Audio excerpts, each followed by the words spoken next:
আসসালামু আলাইকুম। আজ আমরা কুরুলুস ওসমানের 13 এবং 14 নম্বর পর্ব এক্সপ্লেন করব। তো চলুন শুরু করি। গত পর্বে আমরা দেখেছিলাম ওসমান ভাতুরকে ছুরি মারায় রাজা দুন্দারবে অনেক বেশি ক্ষেপে গিয়েছে। তিনি তার সাথে দেখা করতে যাবে, তখনই জোহরা খাতুন তাকে থামিয়ে দিয়ে বলে, দুন্দারবে আজ চাচা হিসেবে না, বসতি প্রধান হিসেবে ওসমানের সামনে গিয়ে দাঁড়াবেন। তখন তিনি তার স্ত্রীর কথা সম্মতি দিয়ে রুমের বাহিরে এসে তার রক্ষীদেরকে ঝাড়তে শুরু করেন। তিনি তাদেরকে বলেন, যখন ভাতুরকে ছুরি বসিয়েছে তখন তোমরা কোথায় ছিলে, ধরেনি কেন?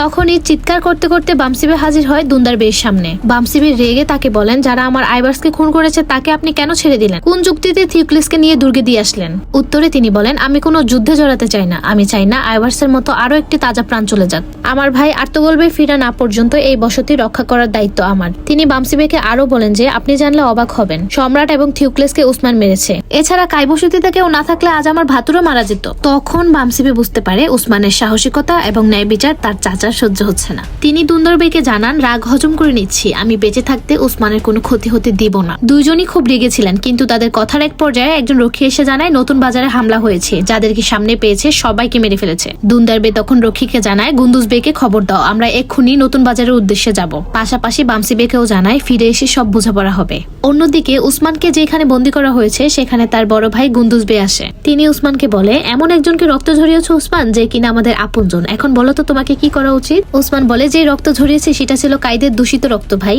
তো এটা তো সবে শুরু, আশা করি আপনিও এরকম ভুল আর কখনো করবেন না।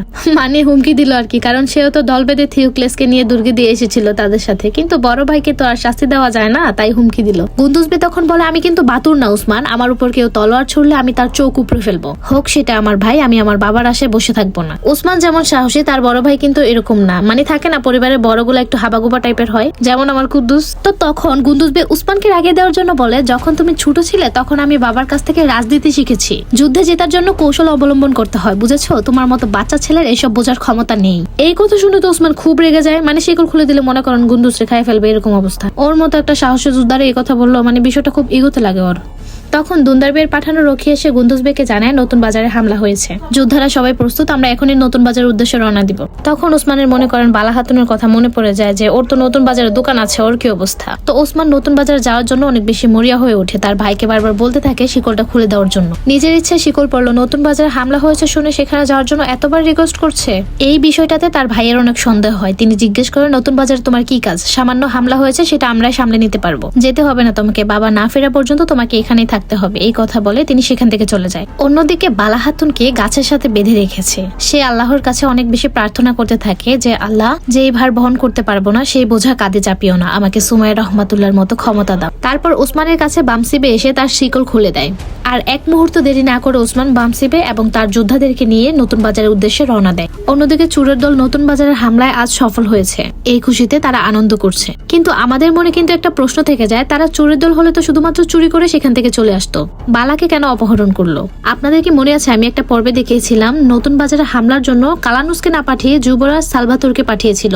সেই যুবরাজ সালভাতোরেরই যোদ্ধা এরা। ইয়ানেস এফেন্দি যখন জানতে পেরেছে এদেবালি এবং তার মেয়ে বালা খাতুন বাজারে ছদ্মবেশে আছে, তখনই ইয়ানেস এফেন্দি তার সাহসী যোদ্ধা যুবরাজ সালভাতোরকে হুকুম দেয় বাজারটাকে ধ্বংস করে দেওয়ার জন্য, পাশাপাশি এদেবালির মেয়ে বালা খাতুনকে অপহরণ করার জন্য, কারণ তার কাছ থেকে অনেক তথ্য জানতে পারবে। আর সেজন্য যুবরাজ সালভাতোর ইয়ানেস এফেন্দির আমানত হিসেবে বালাকে সেখানে বন্দী করে রেখেছে। তো বালা খাতুন তখন সালভাতোরের একজন যোদ্ধাকে ব্রেইন ওয়াশ করে পালিয়ে যেতে থাকে। তারপর কায়গোষ্ঠীকে দেখানো হয় উসমানের বোন জোহরা খাতুনকে এসে জানিয়ে দেয় যে বামসিবে উসমানকে মুক্ত করে দিয়েছে। উত্তরে তিনি বলেন, একটা সমস্যা শেষ হতে না হতে আরেকটা সমস্যা এসে হাজির হয়ে যাচ্ছে। অন্যদিকে বালা অনেক চেষ্টা করে পালানোর, কিন্তু সে ঘুরে ফিরে সেই শয়তানগুলো সামনে এসেই পড়ে। সালভাতোর রাগে তাকে একটা থাপ্পড় দিয়ে অজ্ঞান করে ফেলে। আমরা তো জানি উসমানরা যাচ্ছিল নতুন বাজারের উদ্দেশ্যে, তখনই যাওয়ার পথে হঠাৎ করে দুরসুন বের সাথে তাদের দেখা হয়ে যায়। দুরসুন বে উসমানকে বলে, আপনার কাছেই আমি যাচ্ছিলাম। উসমান জানতে চায় নতুন বাজারে কি হয়েছে। তখন তিনি বামসিবের দিকে একটু সন্দেহের নজরে তাকিয়ে থাকে। ওসমান তার পরিচয় দেয় যে তিনি আমার চাচা, বাবার সমতুল্য, আপনি বলুন, সমস্যা নেই। তখন দুরসুন বে সবকিছু খুলে বলে যে নতুন বাজার হামলা হয়েছে, সবাইকে মেরে ফেলেছে, গঞ্জা খাতুন আহত হয়েছে এবং বালাকে অপহরণ করা হয়েছে। ওসমান জানতে চায় কারা করলো এই কাজটা। উত্তরে তিনি জানায়, কারা করেছে সেটা জানি না, দুর্গ থেকে তো কোনো সৈন্য বের হতে দেখিনি, সম্ভবত বাহিরের কোনো যোদ্ধা দিয়ে এই কাজ করিয়েছে। মানে দুরসুন বে তো পাদ্রীর ছদ্মবেশে দুর্গে থাকে, তো তিনি দুর্গ থেকে কোনো সৈন্য বের হতে দেখেনি। তো তিনি বলেন দুর্গে ফিরতে পারবো না, কারণ সোফিয়া যদি বালা হাতুনকে দেখে তাহলে আহিদের সাথে আমার সম্পর্কটা তাদের সামনে ধরা পড়ে যাবে, কারণ সোফিয়া আগেও কয়েকবার বালা হাতুনদের সাথে আমাকে দেখেছে। তখন ওসমান বুদ্ধি খাটিয়ে বলে যে আপনাকেই তাহলে এখন দুর্গে যেতে হবে। এফেন্দি একটু অবাক হয়ে বলে কেন ওসমান বে? তখন ওসমান জানায় তাদের যদি বালা হাতুনকে মারার ইচ্ছা থাকতো তাহলে তারা নতুন বাজারে তাকে মেরে ফেলতো। আপনি এখন দুর্গে যাবেন এবং আপনাকে তারা ধরবে, অনেক নির্যাতন করবে, অনেক তথ্য জানতে চাইবে। যখন আপনি কিছু বলবেন না তখনই তারা আপনাকে বালা হাতুনের কাছে নিয়ে যাবে এবং আমার যোদ্ধারাও সেখানে আপনার সাথে ছদ্মবেশে থাকবে। ওরা আমাদেরকে সব খবর জানাবে। এভাবে আমরা বালা হাতুনকে উদ্ধার করতে পারবো। তখন ওসমান তার সাহসী যোদ্ধা ওরহানকে পাঠিয়ে দেয় দুরসুন বেয়ের সাথে এবং জানিয়ে দেয় যে আমরা কাইগোষ্ঠীতে সামসা চাউসের তাঁবুতে থাকবো, আমাদেরকে সব খবর সেখানে পৌঁছে দিবে। অন্যদিকে নতুন বাজারের দৃশ্য দেখানো হয়, সবকিছু লন্ডভন্ড হয়ে গেছে। এই খবরটি পেয়ে আলিশার বেও সেখানে আসে। তার শখের নতুন বাজারটি নষ্ট হয়ে যাওয়ার কারণে বাজারের পাহারাদারদেরকে তিনি এক এক করে গলা কেটে ফেলেন এবং নিজামুদ্দিনকে প্রাণ ভিক্ষা দেয়। অন্যদিকে সামসা চাউসকে দেখানো হয় ছোট ছোট বাচ্চাদেরকে সে তীর কিভাবে ছুটতে হয় সেগুলো শিখাচ্ছিল। দূর থেকে ওসমানদেরকে সে তার বসতিতে আসতে দেখে সে একটু অবাক হয়। সামসা চাউস ওসমানকে বলে আপনি আমার বসতিতে আসবেন, আগে জানলে আপনার সম্মানে একটি ভেড়া কুরবানি দিতাম। ওসমান জানায় সমস্যা নেই, আমাদের বসতিতে আমরা শান্তিতে থাকতে পারছি না, তাই তোমার বসতিতে কয়েকদিন থাকবো। সামসা চাউস তো খুশি হয়ে বলে বসতি আছে ওখানে, বন্ধুরা আছে এখানে, আপনি এখানে শান্তিতে থাকুন। অন্যদিকে দুন্দারবে গুন্দুজবে তারা আলিশারবের নতুন বাজারে চলে আসে এবং তার নতুন বাজারটা রক্ষা করতে না পারায় দুন্দারবে আলিশারবের কাছে ক্ষমা চায়। আলিশারবে বলে আমি হলাম জঙ্গলের শিকারী আর আপনি হলেন যুদ্ধের শিকারী, এমন কাজ কারা করতে পারে বলেন তো? তখন গুন্দুজবে একটু আন্দাজ করে বলে এমন কাজ কালানুস ছাড়া আর কেউ করতে পারে না। আলিশারবে তখন খিটখিট করে বলে কালানুস দেখা যাক আমার হাত থেকে তোমাকে কে বাঁচায়। ততক্ষণে গঞ্জা হাতুনের জ্ঞান ফিরে যায়। গোটা নতুন বাজারে সবগুলো মানুষ মারা গিয়েছে, শুধু গঞ্জা হাতুনই বেঁচে ছিল। তাকে বেঁচে থাকতে দেখে জিজ্ঞেস করা হয় কারা করেছে এই কাজ। সে এতটা আহত হয়েছে তার মুখ থেকে কোনো কথাই বের হচ্ছিল না। দুন্দারবে যখন ওসমানের চাচা হিসেবে পরিচয় দেয় তখন গঞ্জা হাতুন তাকে চিনতে পারে। তো গঞ্জা বলে ওসমান ভাইকে বলবেন সবাইকে মেরে ফেলেছে এবং বালা হাতুনকে অপহরণ করেছে। তো তারা তো বালা হাতুন নামের কাউকে চিনত না, তারা জিজ্ঞেস করে কে এই বালা হাতুন, কিন্তু সে আর ওই মুহূর্তে কোনো কথাই বলতে পারছিল না। তখন দুন্দারবে তার যোদ্ধাদেরকে বলে তাকে কাই বসতিতে নিয়ে যাও, জোহরা হাতুন তার চিকিৎসা করবে, সুস্থ হলে তার কাছ থেকে সবকিছু জানতে পারবো আমরা। এবং আলিশার বেকেও জানায় আমরা আপনাকে সবকিছু জানাবো ইনশাআল্লাহ। তখনই আরেকটা যোদ্ধা এসে দুন্দার বেকে জানায় ওসমান বে বামসি বেকে নিয়ে পালিয়ে গিয়েছে এবং তারা একা যাননি, আরো যোদ্ধা সাথে নিয়ে গিয়েছে। অন্যদিকে বালাকে আরো শক্ত করে বাঁধা হচ্ছিল এবং সালভাতোর তার যোদ্ধাদেরকে বলছিল আবারও যদি মেয়েটা পালিয়ে যায় তাহলে তোমাদের খবর আছে। তখনই দূর থেকে দেখা যায় রানী সোফিয়া আর হেলেন আসছে। বালা কিন্তু তখন অজ্ঞান হয়ে উল্টোভাবে শুয়েছিল। তখন সোফিয়া তার চেহারা না দেখে সালভাতোরকে জিজ্ঞেস করে তাহলে এই হলো এদেবালির মেয়ে বালা হাতুন? সালভাতোর বলে অনেক শক্ত মেয়ে। উত্তরে সোফিয়া বলে কিভাবে নরম করতে হবে সেটা ইয়ানিস এফেন্দি খুব ভালো করে জান। এই কথা বলতে বলতে যখন সোফিয়া তার মুখটা দেখে, মুখ দেখে তো অবাক হয়ে যায়, আরে এ কি দেখতেছে আমি, আকাশ থেকে পড়ে যাওয়ার মতো অবস্থা। সোফিয়া তো মনে করেন আগে ওকে অনেকবার দেখেছে দুরসুন এফেন্দির সাথে ছদ্মবেশে। তাকে অবাক হতে দেখে হেলেন জিজ্ঞেস করে কি হয়েছে। সে জানায় ওকে আমি চিনি, রাহেবার ছদ্মবেশ নিয়ে ও আমার দুর্গে এসেছিল, পাদ্রি মার্কাসও ওদের সাথে ছিল। তার মানে পাদ্রি মার্কাস ও এদেবালের গুপ্তচর। 2 বছর ধরে সেই পাদ্রি ছদ্মবেশ নিয়ে দুর্গে ছিল, কিন্তু এতদিন আমরা কিছুই বুঝতে পারিনি। রক্ষীদেরকে নির্দেশ দেওয়া হয় পাদ্রিকে বন্দী করার জন্য। এইটাই তো ওসমানরা চেয়েছিল। ততক্ষণে বালারও জ্ঞান ফিরে যায় এবং কৌশলে সোফিয়ার ছুরিটা তার গলায় তাক করে এবং বলে কেউ কাছে আসবে না, না হলে এই মেয়েটাকে মেরে ফেলবো। সোফিয়া বলে বালা আমাকে ছাড়ো। তখন বালা জানায় আমি বালা না, আমি ওই নামের কাউকে চিনি না, অন্য কারোর সাথে আমাকে গুলিয়ে ফেলছো। মানে বালারা তো এখানে ছদ্মবেশে এতদিন ছিল, তো তারা চায় না তাদের আসল নাম বা পরিচয় তারা জানতে পারো। সোফিয়া বলে মিথ্যা বলে লাভ নেই, আমি তোমাকে চিনি, পাদ্রির সাথে রাহেবার ছদ্মবেশে তুমি আমার দুর্গে এসেছিলে। তখন বালা বলে এইসব মিথ্যে কথা, আমি নতুন বাজারে সামান্য এক দোকানে। তাদের এই কথার এক পর্যায়ে হেলেন বালার কাঁধে একটা ছুরি বসিয়ে দেয়। তখন বালা আঘাত পেয়ে মাটিতে পড়ে যায় এবং সোফিয়া হুকুম দেয় ওকে ইয়ানিস এফেন্দির কাছে পাঠিয়ে দাও, যা করার উনি করবেন। অন্যদিকে গঞ্জার চিকিৎসার এক পর্যায়ে তার জ্ঞান ফিরে আসে।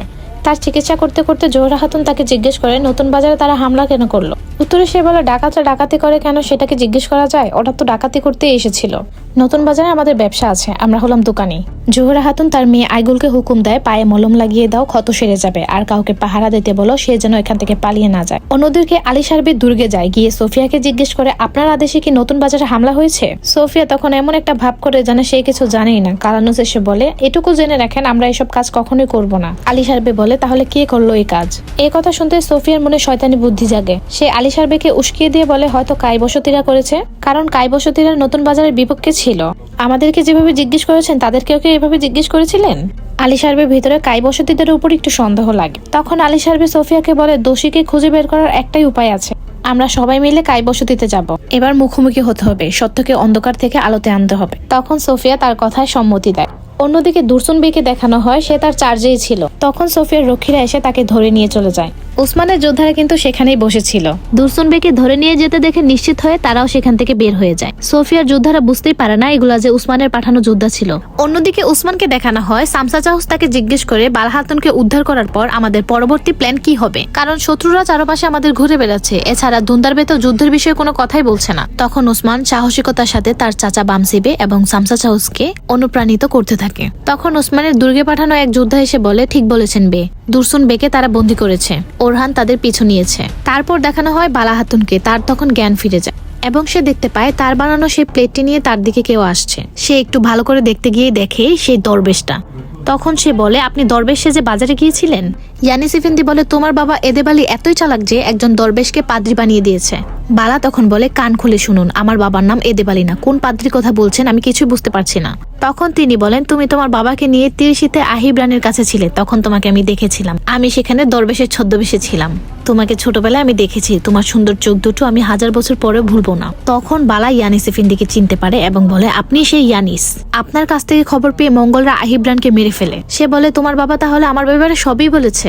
বালা বলে, আপনি কেমন মানুষ তা আমি সবকিছু জানি ইয়ানিস, আপনাকে আমি কিছুই বলবো না। তখন ইয়ানিস ইফেন্দি বলে, এত আত্মবিশ্বাস ভালো না মা, ভালোবেসে যে পাত্র আমাকে দিয়েছিলে সেই পাত্রে এখন মৃত্যু পরিবেশন করতে যাচ্ছি। এই লাল বোতলের বিষ তোমার আত্মবিশ্বাস ভেঙে দিবে আর যা যা জানতে চাইবো সব বলে দিবে। তখন বালাকে জোর করে সেই ওষুধটা খাইয়ে দেয়। অন্যদিকে ওসমানও বালাকে অনেক মিস করতে থাকে। তখন সেখানে বামসিবে হাজির হয়ে বলে, কি ভাবছো ওসমান? সে বলে, দুরসুন বিয়ের কথা ভাবছি, সে তার নিজের উপর এত নির্যাতন সহ্য করতে পারবে কিনা। বামসিবে একটু টিটকারি করে বলে, দুরসুন বিয়ের কথা ভাবছো নাকি এদেবালির মেয়ে বালার কথাও ভাবছো? বামসিবে তখন বলে, তুমি কি বলতে লজ্জা পাচ্ছ বাবা?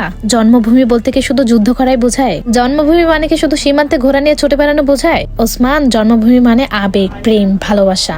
ভালোবাসতে না জানলে মানুষ অমর হয় কিভাবে? মানে বামসিবে বালাকে যে উসমান পছন্দ করে এটা সে বুঝতে পেরেছে। অন্যদিকে ইয়ানিস ইফেন্দি অনেক চেষ্টা করে বালার মুখ থেকে তথ্য বের করার এবং সে বলে, তোমার বাবা এদেবালিও তোমাকে বাঁচাতে পারবে না। তখন বালার মাথায় ওসমানের স্মৃতি ভেসে ওঠে এবং সে আস্তে আস্তে বলতে থাকে, ওসমান ওসমান ওসমান। এই শব্দ ছাড়া আর কিছুই সে উচ্চারণ করে না। সুতরাং ইফেন্দি তার কাছ থেকে আর কিছু জানতে পারে না। বালার পাশাপাশি দুরসুন ইফেন্দিকেও অনেক বেশি নির্যাতন করা হয়, গরম পানি তার মুখে ঢালা হয়। ইফেন্দি অনেকবার তাদের কাছে ক্ষমা চায় কিন্তু তারা ক্ষমা করে না। আর এখানে কুরুলুস ওসমানের 13 এবং 14 নম্বর এপিসোড শেষ হয়ে যায়। একটা জিনিস খেয়াল করেছেন, দিন দিন কিন্তু সিরিজটা অনেক বেশি ইন্টারেস্টিং হয়ে যাচ্ছে। আজকের এপিসোডগুলো কেমন লাগলো অবশ্যই কমেন্ট করে জানাবেন। চ্যানেলটা পারলে একটু সাবস্ক্রাইব করে দিন। কে কোথা থেকে আমার এক্সপ্লেন ভিডিও দেখছেন অবশ্যই কমেন্ট করে জানাবেন। সবাই ভালো থাকবেন, সুস্থ থাকবেন, টেক কেয়ার, আল্লাহ হাফিজ।